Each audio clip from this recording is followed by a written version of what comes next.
Hey, hi everybody. My name is Jerry Wise, and I've been helping people for over 40 years now. And this video is entitled Overcoming Narcissistic Family Rules. And this is rules 7, 8, and 9 out of the 16 in the video I did previously. Please join my YouTube channel and also go to my website and join the website as well. Lots of new and exciting things coming soon. First of all, rule number 7, feelings are always wrong. They're always wrong to share. They're always wrong to feel when you're in a narcissistic home. Because the rules are don't feel, don't share, don't believe your feelings, don't trust your feelings, and certainly don't be self-centered, which is to have feelings. Oh, you're just being self-centered if you have feelings. And that's often a message that's sent. And we learned growing up, the only room for feelings in a narcissistic family is the narcissist's feelings. Everyone else's are discarded, diminished, discounted, and actually ignored. And feelings are a lot about what makes us human. But what makes us human in the world makes us a victim in a narcissistic family, having those feelings. And feelings are often not our friend in a narcissistic family. Hurt, guilt, pain, fear, shame, frustration, abandonment. We do all those things and feel all those feelings. And so feelings are not something we generally even want to feel because there are often so many negative feelings. Often we have feelings that overwhelm us. Abandonment, rejection, criticism, sharp criticism. Or we have frozen feelings where we just shut everything down from the neck on down. We just shut it all down because that's just easier. It's a survival coping mechanism for growing up in a narcissistic family. So when we want to overcome this rule about how feelings are always wrong, we want to go slow, we want to get help, we want to stop and take it easy and stop if it's too much for us and go slowly to begin to either thaw those feelings or slowly to begin to share those feelings that we've had with other people.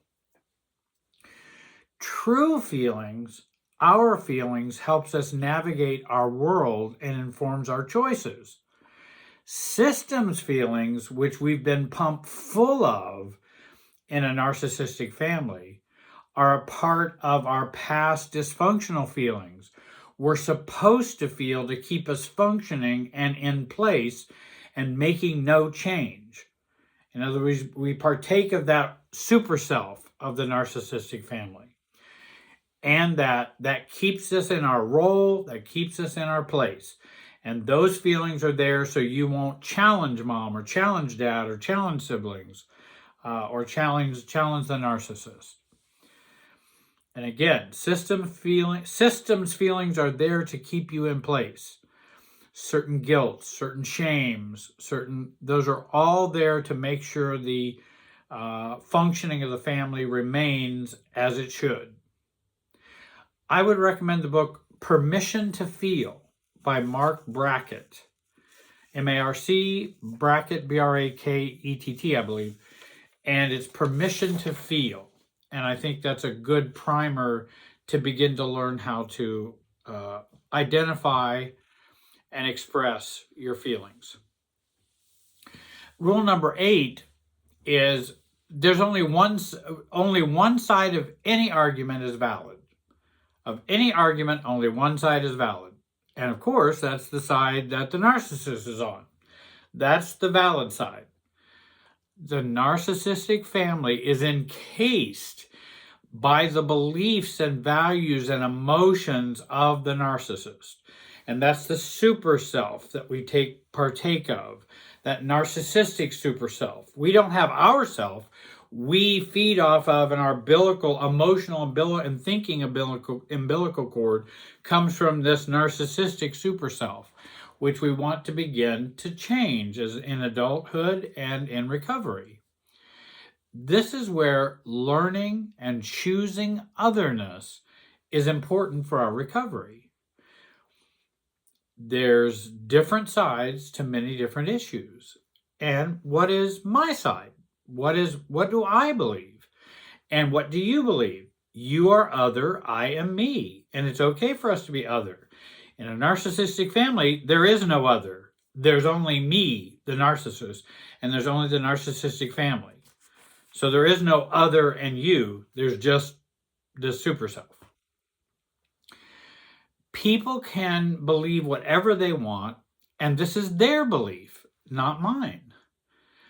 We may even share the same belief, but it's still their belief and my belief that we're sharing. In other words, they agree. But it's still two different beliefs. It's their belief, my belief. We just may believe the same. But it's two separate beliefs. In a narcissistic family, others having their own opinion is not allowed. You don't get your own opinion. And so we want to begin to learn to stand behind our opinion. What is your opinion? Can you stand behind that, even if it disagrees with another person? Even my opinion may have errors. I know that, but it's still my opinion. And certainly, I do have a right to be wrong and have a wrong opinion. And it's more important that I have my opinion that's wrong than I just adopt everybody's opinion or have no opinion. That's unhealthy. Because at least a wrong opinion, I may learn and I may grow and I may change that. And I remember one author told me it's about living in the no man's land of no commitment. In other words, I'll just see where the wind is blowing and I'll accept that opinion. No, what's your opinion right now, where you are in your own life? I realize I'll grow and learn more. That's fine. I hope I will grow and learn more and might even and change some of my beliefs. Remember, we have been gaslighted and bullied into believing our opinion, perspectives, and beliefs are wrong. They are not wrong. They're just ours. And they may be different than the narcissist, the family super self, the family beliefs. And so, again, we have a right to have our opinion rather than having to choose a side. And I have lots of people that come up with me, whether politics, religion, any number of issues where they want me to side with a side.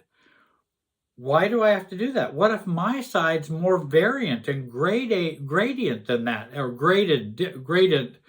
In other words, it's a little different than somebody else's. I don't have to take that side. I don't have to choose A or B.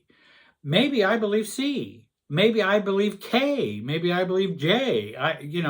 It doesn't have to be A or B, and everybody wants to. It should be A or it should be B. Well, I don't know. Maybe I want to be C. And maybe that's where I'm really at. Rule number 9. Appearances are more important than substance, that we learn growing up. Now, what do we do with that? How do we begin to recover and heal from appearances are more important than substance? As I've said in my Narcissistic Family Rules video, which you can watch, all may be hurting, suffering, angry, depressed, or sad, but we all must smile for the camera. That's appearances are more important than substance.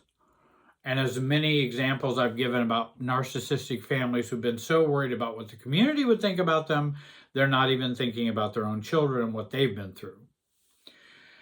The narcissistic family live in a Facebook life. This is what our life is like. This is what's going on. Isn't this wonderful? And it's usually not the real McCoy. It's appearances. And a lot of people do appearances on Facebook, as you well know. We were programmed to always worry about what others think, what others feel, what what others believe about our family or about us, and that's so vitally important. And so we were always living frightened, scared. What if somebody, keeping secrets, making sure nobody found out anything that could put a blot or a mark on the family or on me, when really everybody has their own skeletons. Everybody's got their own problems and issues in all families. What someone believes or thinks about me, I've always said, won't make my pants fall down. And that's a way for me to calm myself. It's if that's what you believe, if that's what you think, well, it's not going to make my pants fall down. If that's what you want to believe, you can. But I can believe what I want to believe. Many times what the narcissistic family believed was a lot of Coca-Cola talk. If you've heard some of my videos where I talk about some of this nonsense that others say and share, it's just nonsense, gaslighting, lying, distortion, and it's Coca-Cola. I just think of it as, you're calling me a Coca-Cola. Well, you're a worthless person, Jerry. You're not going to ever make anything good of yourself. You're not ever going to. That's all just Coca-Cola talk. You're just calling me a Coca-Cola. And how sensible is that? Focus on your own spirituality and your own religious beliefs with your higher power or your values. The narcissist has no higher power than the narcissist. Money, looks, appearances, toys, and all of those things, they're not everything. And even religion can be used by the narcissist as a means to impress and to improve appearances. We learn to seek after admiration or worthlessness as a reaction to the narcissistic family system and the superself. Either we go after all of the admiration we can, or we oftentimes go after all the worthlessness and being treated badly that we can. Admiration is hollow. Worthlessness is self-destructive. Seek neither.